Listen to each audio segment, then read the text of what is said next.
भूकंप के झटकों से हिला उत्तर भारत। उत्तराखंड के देहरादून, काशीपुर, चमोली, टिहरी, उत्तरकाशी, ऋषिकेश में महसूस हुए झटके। भूकंप के झटकों से दहशत में आए लोग। 40 मिनट में 4 बार कांपी धरती। पड़ोसी राज्य नेपाल के बझवांग में था भूकंप का केंद्र। 6.2 तीव्रता के भूकंप से कई घरों को पहुंचा नुकसान।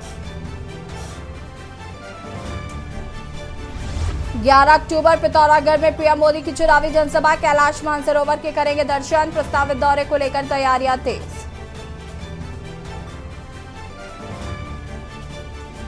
छठवें राष्ट्रीय आपदा प्रबंधन सम्मेलन को लेकर सीएम धामी ने की प्रेस कॉन्फ्रेंस। कानून में आयोजित होगा वैश्विक सम्मेलन। कई देशों राज्यों के प्रतिनिधि होंगे शामिल।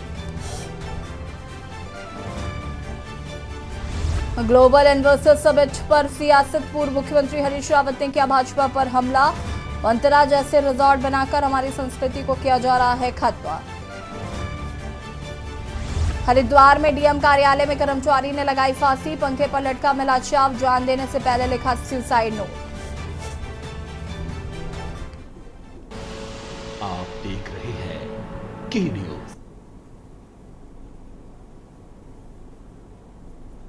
नमस्कार, खबर उत्तराखंड में आप सभी का स्वागत है। मैं हूं आपके साथ यश शुक्ला। उत्तर भारत में भूकंप के झटके महसूस किए गए। यूपी और उत्तराखंड में भी धरती हिल गई।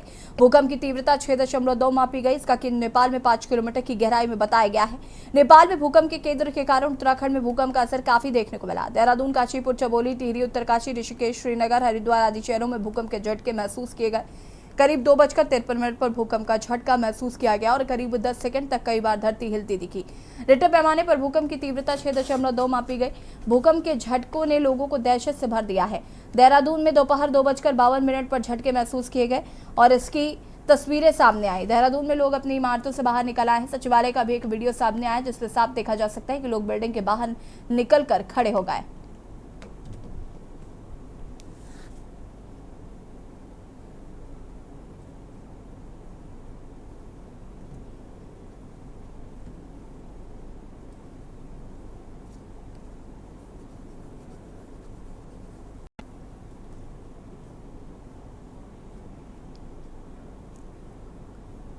धामी सरकार लोकसभा चुनाव से पहले राज्य में 2 बड़े आयोजन करने जा रही है। सरकार दिसंबर महीने में ग्लोबल इन्वेस्टर्स समिट के साथ ही 6वां विश्व आपदा प्रबंधन सम्मेलन भी करने जा रही है। सरकार ने इन दोनों कार्यक्रमों को सफल बनाने की तैयारी तेज कर दी है। वहीं कांग्रेस ने राज्य में होने वाले इन दोनों बड़े कार्यक्रमों पर सवाल खड़े किए हैं। देखिए रिपोर्ट।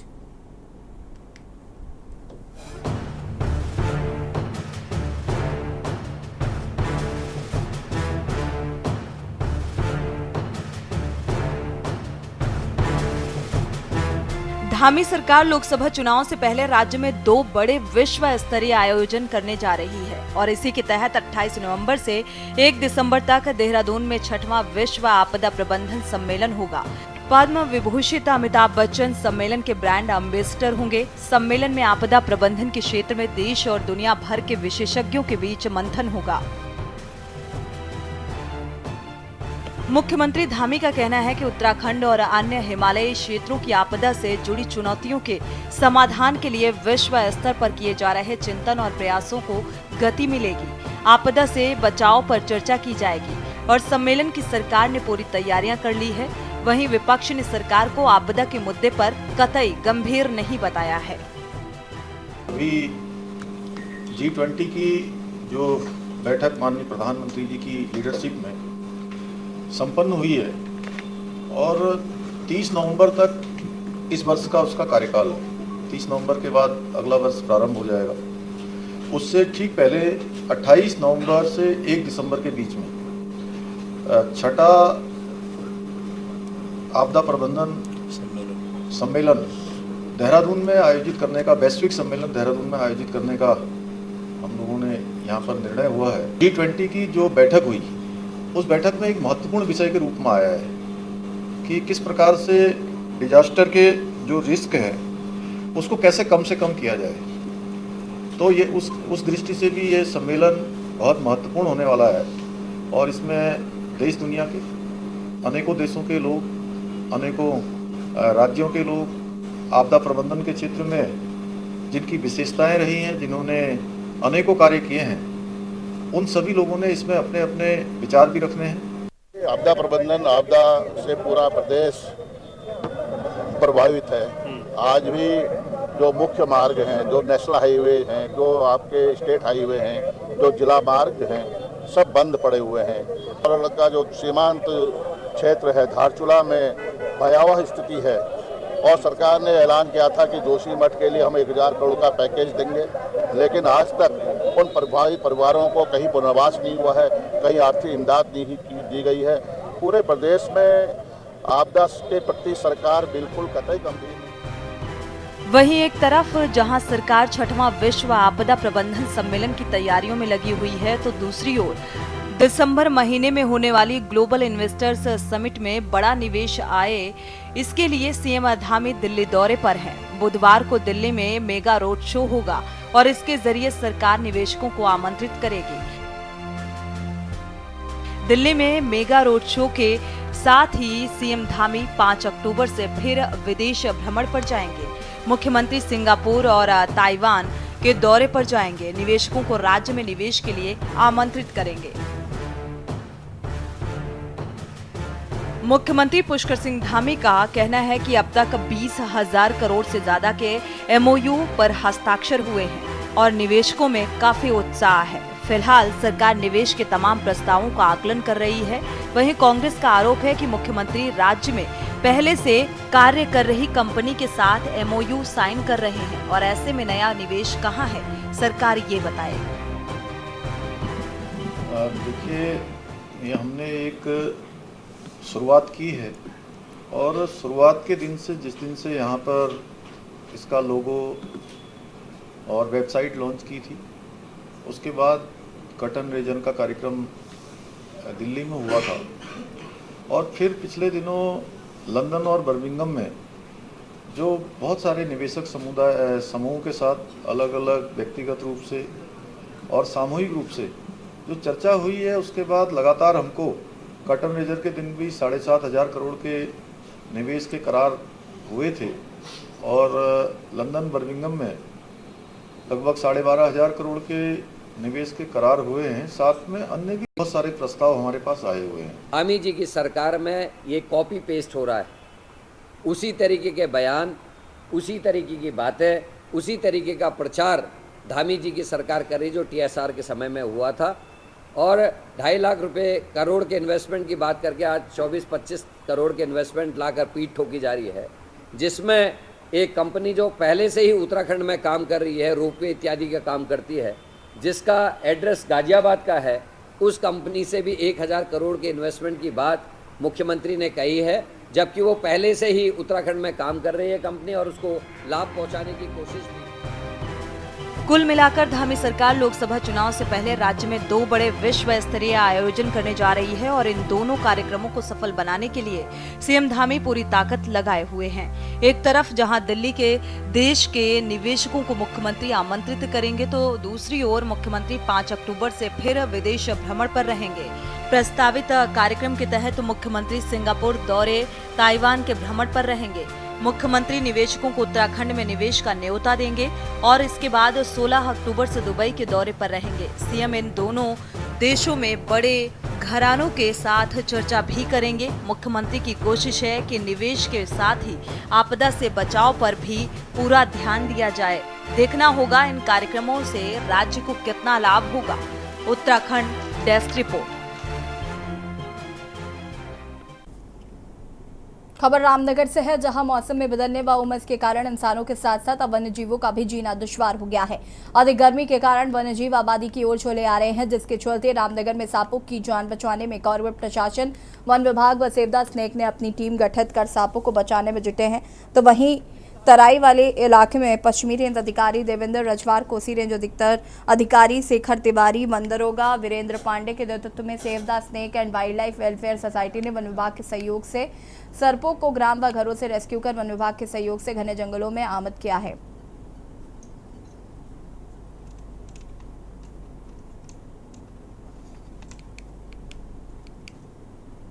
इसमें रामनगर क्षेत्र में काफ़ी समय से हमारे जो रामनगर क्षेत्र के श्री चंद्रसेन कश्यप और उनकी टीम द स्नेक सोसाइटी के नाम से जो कि काफ़ी इस क्षेत्र में चर्चित भी हैं, प्रसिद्ध भी हैं, इनके द्वारा रामनगर और शहरी क्षेत्र एवं ग्रामीण क्षेत्रों से जहरीले और विषहीन जो है सांपों को रेस्क्यू किया गया है।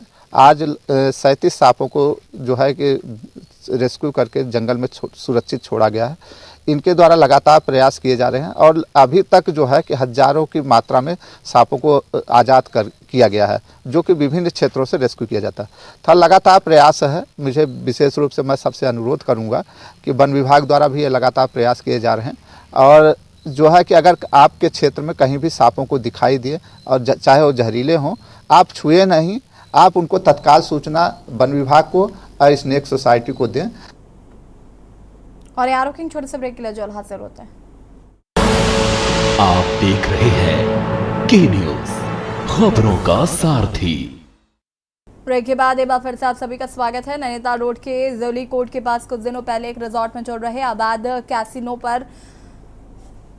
पर पुलिस कार्रवाई करते हुए बड़ी संख्या में दिल्ली से युवक और युवतियों को पकड़ा था, लेकिन पुलिस की कार्रवाई में होटल मालिक और उसका संचालन करने वाले लोगों के खिलाफ कोई कार्रवाई नहीं की गई। इस मामले को लेकर आज कांग्रेस विधायक सुमित हृदयेश के नेतृत्व में बड़ी संख्या में कांग्रेसियों ने एसपी सिंह अरवन सिंह का घेराव करते हुए इस मामले में निष्पक्ष जांच की मांग की है। बड़ा गंभीर विषय, अभी तक गंभीर विषय, और जिस प्रकार से वहाँ पे मैंने को तो आज तक जवाब दिया नहीं उन्होंने, संसदीय कार्य मंत्री जी, मैंने तो बस हम तो धन्यवाद देने पहले आए थे कि आपने आते ही एसएसपी साहब ने 1 करोड़ रुपए की स्मैक पकड़वा दी। उसके बाद इतना बड़ा देह व्यापार और जो कैसीनो चल रहा था उस पर आपने रेड मारी। लेकिन कहीं ना कहीं ऐसा लगता है क्योंकि सत्ताधारी पक्ष के लोग हैं, उनका दबाव कहीं ना कहीं सत्ता का दबाव है कि इन लोगों को बचाया जाए। हमारी उनसे मांग है निष्पक्ष जांच इसमें हो। साफ प्रमाण साक्ष्य जो है सबको विदित है, पूरे शहर को पता है कौन संचालन करता है, कौन उनके पार्टनर है, कौन साइलेंट पार्टनर है। तो अवश्य पुलिस को अगर खुलासा जब करने का समय आए तो पुलिस को निष्पक्ष होकर अपना कार्य करना चाहिए, हमारा उनसे आग्रह है। वरना मजबूरन जनता के साथ हमें कोतवाली का भी घेराव करना पड़ेगा और धरना प्रदर्शन करना पड़ेगा। हमारी मांग ये है निष्पक्षता से जांच हो, दूध का दूध पानी का पानी हो। राक्षस की जान तोते में बसी है और तोते की जान राक्षस में बची है। तोता कौन है, राक्षस कौन है, अनावृत हो। ये कांग्रेस विधायक माननीय सुमित हृदयेश के अध्यक्षता में कांग्रेस के लोग आए थे यहाँ पर। उनके द्वारा एक ज्ञापन मुझे दिया गया है और जो ज्ञापन उनके द्वारा दिया गया है ये इसमें इन्वेस्टिगेशन चल रही है। इन्वेस्टिगेशन में जो भी तथ्य आएंगे उसके अनुसार कार्रवाई की जाएगी। अगर विवेचना में ऐसे तथ्य सामने आएंगे तो किसी भी व्यक्ति को बख्शा नहीं जाएगा इन्वेस्टिगेशन में और सभी के विरुद्ध कार्रवाई की जाएगी। और पुलिस ने ये बहुत अच्छा काम किया है, जो वहाँ पर कैसीनो चल रहा था उसको पकड़ा है और पुलिस निष्पक्ष होकर और बिना किसी दबाव के, पुलिस पर किसी प्रकार का कोई दबाव नहीं है, अपना काम कर रही है और विवेचना जारी है। विवेचना जो भी तथ्य और जो भी चीज़ें सामने आएंगी उसके अनुसार कार्रवाई की जाएगी। उत्तर प्रदेश के लखीमपुर खीरी में हुई किसानों की निर्मम हत्या के विरोध में किसानों ने मंगलवार को काशीपुर में महाराणा प्रताप चौक पर विभिन्न संगठन का इकट्ठा होकर रोष प्रदर्शन किया और केंद्रीय मंत्री अजय मिश्रा डैनी का पुतला दहन किया। तराई किसान संगठन, अन्नदाता किसान संगठन, भारतीय किसान यूनियन, एकता उग्रह इंकलाबी मजदूर केंद्र, क्रांतिकारी लोक अधिकार संगठन, विभिन्न संगठनों द्वारा किसानों की निर्मम हत्या की वर्षगांठ पर लखीमपुर खीरी प्रकरण के विरोध में गरजे किसान। जो किसान मारे गए थे उनके मुआवजा पर सवाल खड़े किए गए हैं। कुछ किसान जेल में बंद हैं और केंद्रीय मंत्री को बर्खास्त किया जाए। किसानों को केवल गुमराह किया जा रहा है। अभी तक किसानों को न्याय नहीं मिला।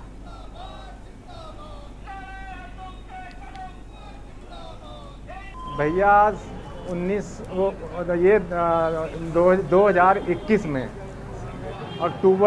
3 अक्टूबर को हमारे तमाम किसानों के ऊपर जो एक प्रदर्शन कर रहे थे उनके ऊपर पीछे से लाके अजय टैनी ने गाड़ी चढ़ा दी और वहाँ पे कई लोगों की हमारे मौत हो गई और जिंदा मुर्दा भी बहुत सारे लोग हैं। लेकिन आज तक तमाम साक्ष्यों के आधार पर उसको कुछ नहीं हुआ। साक्ष्य जो हैं वो उनको किनारे कर दिया गया और अजय टैनी खुलेआम घूम रहा है और मंत्री है वो, और वो सांसद में बैठता है। तो ऐसी सरकार जो बिल्कुल बेदर्द सरकार हो, जिसे किसी का दर्द ना हो देश के लोगों का, ऐसी सरकार की हम बहुत घोर निंदा करते हैं और आज उसके उपलक्ष्य में हम काला दिवस मना रहे हैं और तब तक हम लोग लड़ाई लड़ते रहेंगे जब तक उसको सजा नहीं मिले। खबर लक्सर से है, जहां पर भारतीय किसान संघ के प्रदेश कोषाध्यक्ष कुशपाल सिंह की अगुवाई में संघ के कार्यकर्ताओं ने ऊर्जा निगम के अधिकारियों और कर्मचारियों पर मनमानी करने का आरोप लगाते हुए पहले बिजली घर पर हंगामा कर धरना दिया। कार्यकर्ताओं का कहना था कि दिन में भुरना गांव के अनुज के खेत में लाइन से बिजली के तार काट दिए गए हैं। उसके बाद ग्रामीण बिजली घर गए तो बिजली विभाग के कर्मचारियों का कहना था कि वहां से कोई भी रोस्टिंग नहीं की गई। इसके बाद उन्होंने लक्सर कोतवाली पहुंचकर इसकी जानकारी कोतवाली पुलिस को दी है। ऐसी इसमें कोई नहीं थी, अचानक ही बिजली गांव भोरने से तार कटे। इससे पहले 5-6 दिन पहले शेखपुरी गांव से तार कटे, तो मैं जब भोरने के में 12 बजे तार कटे। ये इनका मतलब घर में एक बुजुर्ग की मतलब मर गए, तो ये उस चक्कर में लग गया। इनको पता लगा 4 बजे जाके पता लगा तुम्हारे तार कट गए। तो जब ये तार कटे तो बिजली घर आए। बिजली घर वालों ने कहा हम 8 दिनों को हमें तो पता ही नहीं, ना हमने रोस्टिंग की ना कुछ किया। फिर ये पुलिस में गए। पुलिस में जब जाकर कोतवाल साहब ने 4 आदमी 2 आदमी चेतक वाले भेजे, मैं वहाँ की ना पूरी फोटोग्राफी ले आई। इसके बाद फिर मैंने कहा भाई तुम जाओ वहाँ बिजली घर में और उसके रजिस्टर के ना साइन करा के लाओ वहाँ से, मतलब देखो उस पर रोस्टिंग। तो जब यहाँ आए फोटो था उसने मना कर दी। भाई क्यों मना करा? मैं फिर यहाँ से आया मैंने कहा भाई क्यों मना करा? कि भुरने गांव में हमारी अपनी निजी टोल है किसान की, और वो किसान के घर में तो कोई उसके बाबा जी गुजर गए थे, तो उन्होंने टोल चल रही थी, टोल बंद होगी 11 बजे करीब उनकी। तो उनके नौकर ने बताया जी टोल बंद होगी, तो वो आए देखने तो उनके 3 बजे 3 खंभों के तार कट गए। जी की बिजली विभाग को जानकारी है, इन्होंने फोन करा, फोन नहीं उठाया जो साहब ने उनका। उसके बाद ये आए और कोई नहीं हुई। हेलमेट लगा रखे 3 लोग थे, उसने देखे इनके गांव का वो नौकर था, उसने देखे भाई बिजली विभाग के आदमी ले गए काट कर। तो एसडीओ के खिलाफ कार्रवाई हो, ना कि ट्रांसफर हो। जेई भी होना चाहिए, एसडीओ और जेई दोनों हो, उनके खिलाफ मुकदमा क्या होना चाहिए और हमारी लाइन चालू होनी चाहिए। इन्हें हमारा धरना अनिश्चित आगे चालू रहेगा। हाँ हमारी लाइन चालू हो। अभी हम बच्चे धरने बच्चे तहसील दिवस आईएम साहब के पास जा रहे, अपनी बात वहाँ रखेंगे। और इन भ्रष्ट अधिकारियों के खिलाफ तुरंत कार्रवाई हो। यदि सरकार एक्शन नहीं लेती इसका नतीजा हम। और यार रुकें, छोटे से ब्रेक की रजू और हाजिर होते हैं। आप देख रहे हैं ब्रेक के बाद एक बार फिर से आप सभी का स्वागत है। उधम सिंह नगर के विजयनगर ग्राम सभा गायत्री विहार में लोग दहशत में हैं। दरअसल गायत्री विहार के लोग भवन बनाने से पहले विकास प्राधिकरण रुद्रपुर में भवन के नक्शे पास करने के लिए गए, परंतु विकास प्राधिकरण के अधिकारियों ने गायत्री विहार कॉलोनी विकास प्राधिकरण क्षेत्र के अंतर्गत न होने की बात कहकर उन लोगों को लौटा दिया। लेकिन भवन बनकर तैयार होने के कई दिनों बाद प्राधिकरण ने गायत्री विहार के कई परिवारों के घरों के समक्ष नोटिस चिपका दिया था, जिससे ग्रामीण भयभीत व दहशत में है। गायत्री विहार कॉलोनी के कॉलोनाइजर ने जो बात कहकर सड़क बिजली खंभे मूलभूत सुविधाएं दिए जाने की बात की थी, उन मूलभूत सुविधाओं से कॉलोनी के लोगों को वंचित रखा गया है। उधम सिंह नगर क्षेत्र में ढलले के साथ भूमाफियाओं के द्वारा कॉलोनी काटे जा रहे हैं। भूमाफिया कॉलोनाइजर के द्वारा भोली भाली जनता को ठग रहे हैं। उन्होंने कहा है कि मामले में संज्ञान में नहीं है। से मिला, लेकिन मिला क्या, उनकी पूरी साठगांठ है जो कॉलोनीनाइजर उनके लिए। हमारे वहाँ कम से कम 100 कॉलोनियाँ कट रही हैं, ये आंख बंद करके बैठे हुए 100 कॉलोनियाँ कट रही हैं अवैध। और मैंने उनके खिलाफ इन्हें कई बार एक्शन के लिए कहा, लेकिन इन्होंने मुझे यही कहा कि ग्राम सभा विजयनगर जो है वो प्राधिकरण के अंतर्गत नहीं आती और मुझे भेज दिया।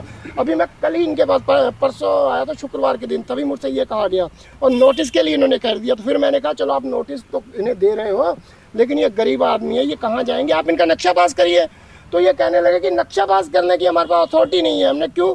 कह रहे हैं शासना से आदेश नहीं है। जब तुम्हारे पास शासना का आदेश नहीं है, तुम नक्शा पास कर नहीं सकते हो, तो फिर कैसे जाके इनके घर में नोटिस आपने चिपका दिया? बिल्कुल, मैं आपके माध्यम से कहना चाहता हूँ कि यहाँ मैदानी जिलों में पहाड़ से या और भी दाएं बाएं कई स्टेटों से एक पलायन की स्थिति थोड़ी बहुत है, लेकिन हमारे यहाँ से पिछले दिनों में, पिछले सालों में विभिन्न विषयों को लेकर पलायन तो हुआ है और पलायन करके लोग इस मैदानी जिले में आए हैं।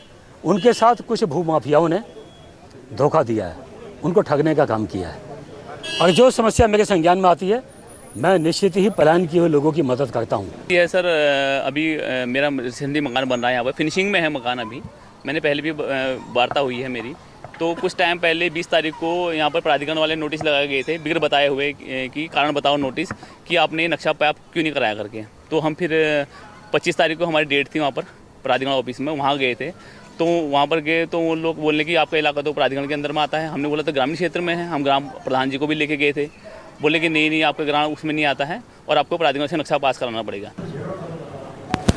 जो प्राधिकरण क्षेत्र है प्राधिकरण क्षेत्र के अंतर्गत एक विजयनगर राजस्व गांव है। ये प्राधिकरण क्षेत्र के अंतर्गत आता है और उसमें जो भी निर्माण हो रहे हैं उस पर प्राधिकरण ने चालानी कार्रवाई की है। उनको निर्माण कार्यों के संबंध में कि अपने मानचित्र पास कराओ और ये चालान कटे हैं हमारे यहाँ से।